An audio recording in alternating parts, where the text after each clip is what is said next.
My name is Samuel named John Phaltang. You can call me Engineer Samuel John Phaltang if you want.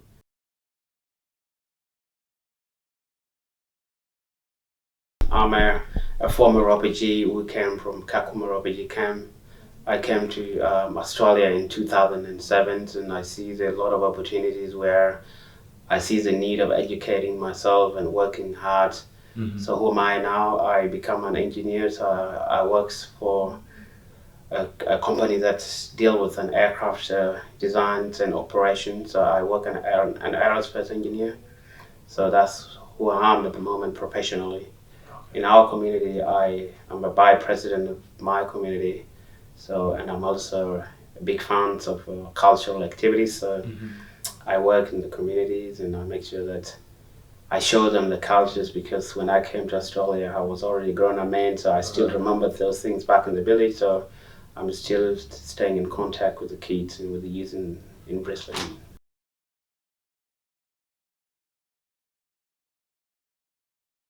Yeah, I don't have a particular story because the story is whole what we have as a refugee. You know, those who came here, we left our country because we are unsafe or we may have issue in terms of growing up there. So I left my country because at that time it wasn't safe. So my story started when I left that country, and I'm telling my story today because when I got to Australia, I had to go through a lot of discrimination. You know, at school, people were not believing in me that I can do a subject that will help me and that will give me a foundation. So my story is all about my life here in Australia. It's not about life back in Africa because all of us we got the same story, you know. Right. But it changes when we get to this country because we all go through different paths, you know. My path I tried to follow the education part of it. So my story started when I wanted to be a great engineer so that one day I can help my people back home, you know. So that started in high school. And then when I attended the high schools, the teachers were not believing in me. They were not trusting that I would be able to do the subject that I wanted to do. So that was a big issue where I had to push myself and said, if I don't do this subject, then there's no need for me to wake up at 8 a.m. to come to school and try to learn something new, you know. I'm ready to learn. So if you don't let me do this subject, then there's no need for me to come to school, you know. So that was a big issue where they conducted parent interviews and then they interviewed my family, my brothers to say that your son wanted to do this subject, but we're not confident that he's going to do them. And then the argument was that I came from a refugee camp, I do not speak English, and I do not know the culture and things like that. So, and when I came here, I went to grade 10, you know, so I missed grade 8, grade 9, and all those stuff. So they were worried about me, you know. But then I told them that I will be able to do it. So that went on for a few months, and it was very stressful for me because I was being denied to do what I love, you know. So today I become an engineer, you know. I'm just reflecting back and say, in those days, they refused me to do those subjects, or if I did not push for me to do those subjects, today I wouldn't be an engineer. I would just be a normal person that left year 12 or just left year 12, and they wouldn't bother if I go to university or not, you know. So I push really hard. Today, the same people, the same African people, the same migrant, the same refugee, they're going through the same thing. They're being denied to do the subject they want to do. They're being denied to choose the career they have to do in the next future, you know, so that they actually try to determine their future when they go to high school, you know, they're being denied all those subjects, you know. That's why our kids sometimes they drop off in grade 10, they drop off in grade 10, 11, you know, they don't even finish properly, you know. So my story is just to push that message out and say, give those kids opportunity so that gives them a time to learn, you know, teach them, support them, be their support system so that they can learn and they learn what they need to learn, you know. You can't push the kids out of the school because they're going to bring the school grading down, you know. That was the purpose why kids used to be dropped from the OP subject, you know. OP subject was the main thing back in those days, you know. If your school is not doing well, then the teachers will get blamed because kids are not performing well. And then they will push us out. They will push us out of the class. They say, you can't do this, you can't do that, you know. That was an issue. And that's why my book is reflecting back to those. If I didn't push myself, I wouldn't be anyone today. I wouldn't be an engineer. I wouldn't be a professional. Probably I would end up somewhere I don't know. So that's my story, you know. I'm reflecting back. If I wasn't given that opportunity, what would I be now? Same question goes to the children that are in school.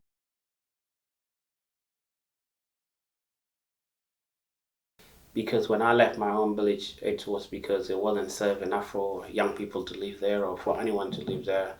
So when we walked to Uganda and we stayed there for some time, um, I believe that Uganda was not the best place to be. The refugee camp there at Germany, it wasn't a good place to be. So we tried to get out of that. And when we went to Kakuma refugee camp, it was a heaven for us. It was a good place for us. It was safe for us. A lot of our community were there already, so it was like heaven for us. And if I didn't come to Australia today, I think I'll still be in Kakuma, or I'll maybe finish my education and go back to Sudan and start looking for a job. So Kakuma was a beautiful place to be. People were living in a camp, so it's very isolated. It's very dry. A lot of people came from there, so yeah, life was good. It was fun. I was young, so I was enjoying it with my friends who went to different directions. Some of them went to America, some of them are in Australia with me. So it was a community supporting each other. And how was your transition maybe from Kakuma came to Australia? Oh, yeah, that was the hard part when I came to Australia in 2007. There's a big gap between the Kakuma life and the Australian way of life. It was a different culture, it was different lifestyle. It was a culture shock for me. So when I came over here, I had to be home for 3 months so that I can learn how the life is here. And then I went to Melpera to go and meet with the people from a refugee background. So transiting from Kakuma to Australian was a very challenging for me. Okay. But when I attended school, then I met people that are from the same background as me. So it wasn't a bad transition. It would have been hard if I was an older person, but I was a young man that can fit into the people that were at that school. So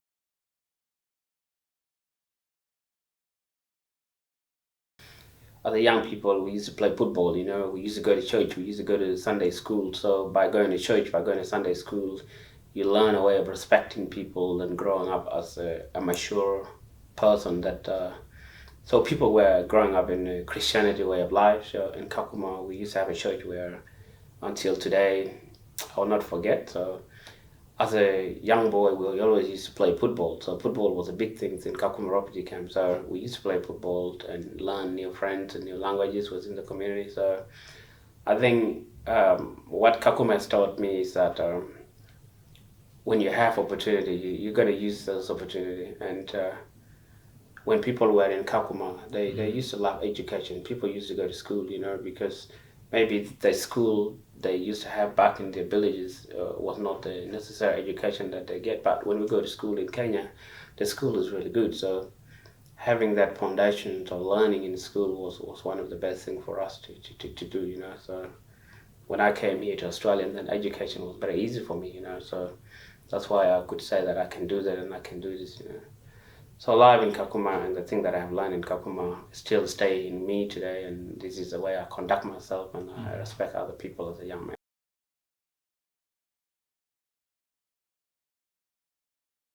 I think it was the education system that I wasn't sure about. So when I came to school, like a lot of people are in different classes, while when we were in Kakuma, everyone was in the same class. If you're in the same age, you're definitely in the same class. Either you failing the subject or you passing the subject, you all are in the same class. So, and then if you fail, maybe you probably have to repeat that. But this was different, because people who have the same knowledge can be in the same class. People who have different knowledge can sit in a different class. So, and I have also learned that you can also get a job. That was the first thing. I was like, how can you get a job even you still in school?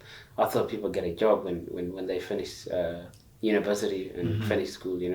So that's type of life where I see, all right, this country is very different, and the way they conducting thing here is very different.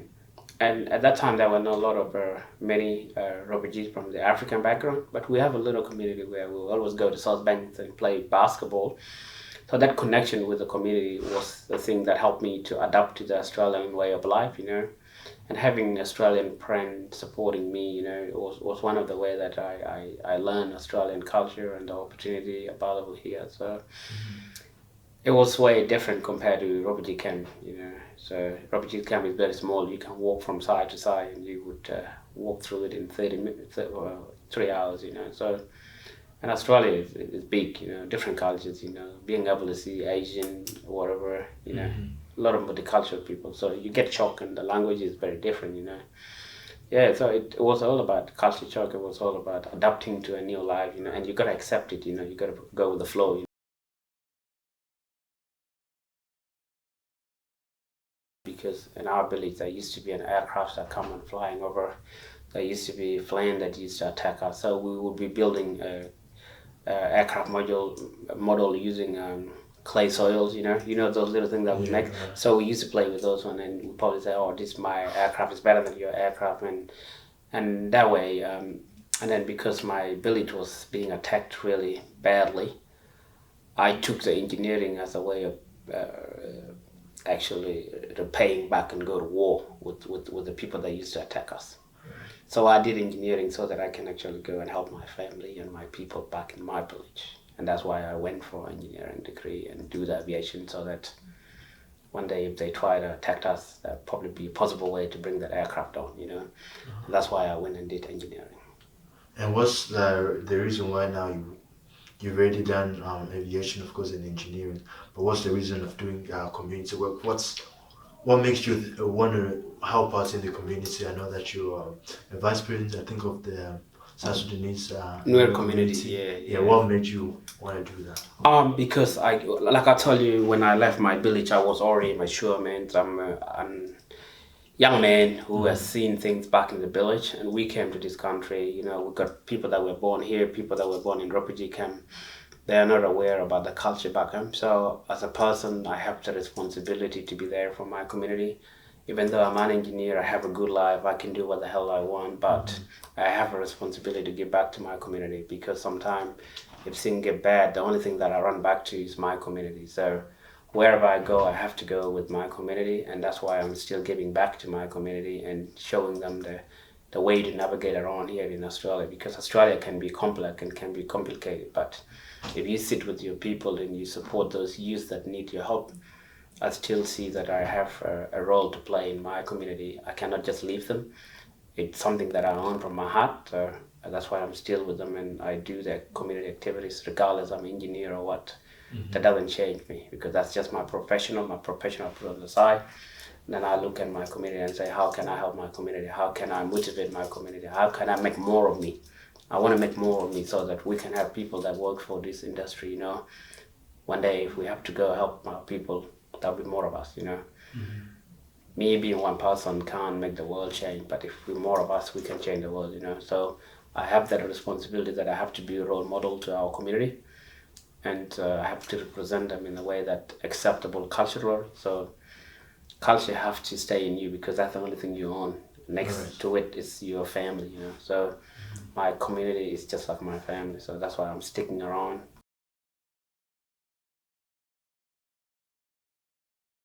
That's my book, and that's the back of my book. So why did I decide to write a book? Sometimes when things get documented, they live on forever.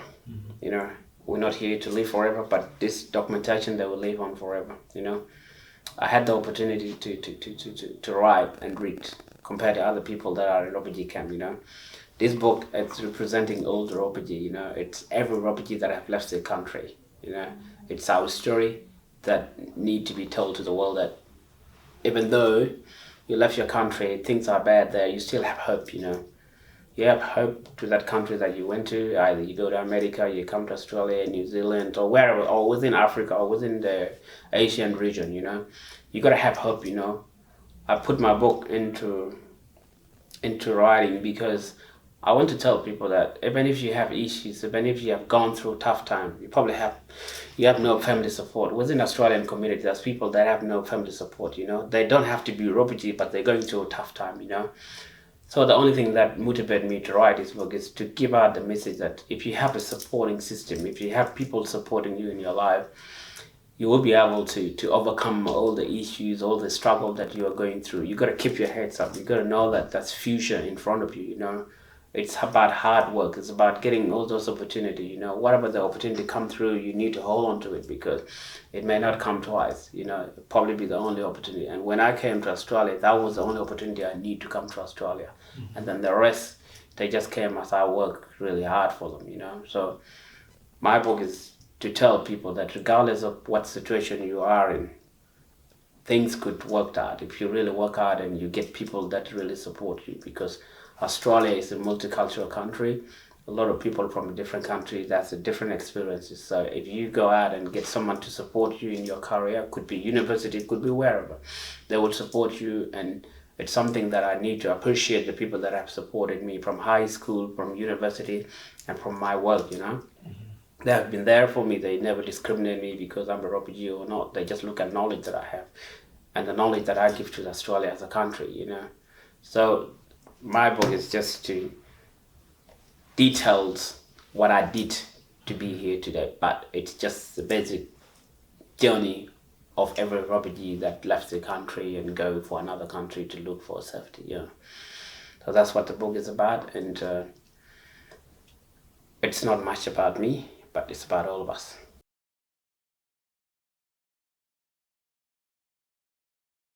It was not that hard because it was about my life, you know. It's not something that I'm presenting to you and say this is my paperwork, you know. It's my life, you know. Anything that I can remember about my life, but it's just the main event in my own entire life, you know. This is what I share with people. Right. Yeah, there's few other things where I can share a very the background of what actually happened, but you don't want to share that because people will find it very confronting, you know, because it's something that should not happen to a human, you know. So my book was very easy to write because it's memories of the thing that I have in my brain, you know, and the thing that I can recall, you know, what I was doing in the refugee camp, you know, what I was doing when I first came to Australia, what I was doing at high school, you know, what I was doing at university. You know, at university I went through a tough time because I used to be discriminated, you know. Right. When we used to do university assignments, university kids, they never want to group up with me because they think that if we go and do engineering project at home, that I may go and steal their stuff, you know. They always discriminate me. So those things live with me, you know. It's a thing that I can never forget. So, and that's what I just put in my book, you know. It's not anything special, but it's a thing that I could remember in my life. Was there anything that was hard for you to write in the book, like a chapter or a passage which you felt like was very hard to write? Yes, it was hard to write the chapter when I was leaving my village because I was writing it and I was crying because when we left there, we didn't know that we were going to be alive. You know, some of us didn't make it, but it was hard to say that I make it out of that, you know. So it was difficult to say that I made it out. Yeah. And what do you want your readers to get out of this book when they read it? When they read the book, they will learn that regardless of the situation that you come from, the background that you come from, the problem that you have faced in your life, there's always a bigger life in front of you. You will always never want to give up. Through hard work, through you dedicate your life to what you wanted to achieve, and by getting the support systems, you can do anything and you can achieve anything in your life.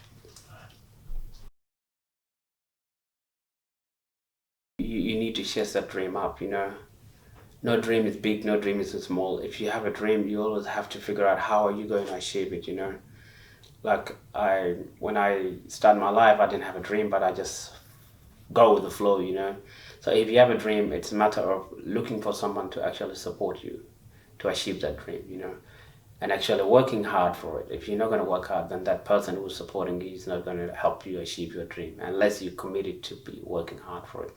So my message to the people watching me today is that you may be going through something tough, you may be going through a family problem, you may be you're still thinking about people back home, you know, you still support people back home, you know. It's your duty to be able to support those who can't support themselves, and you will see the result. It will make you happy. Me, I still support people back in refugee camp, and it helped me and it made me happy that I'm doing something for someone, you know. So my message is that you do the possible thing that you could do, but make sure if you need help, make sure you ask for help, and make sure you never give up. Have hope that this is going to work and this is going to have a good result, you know.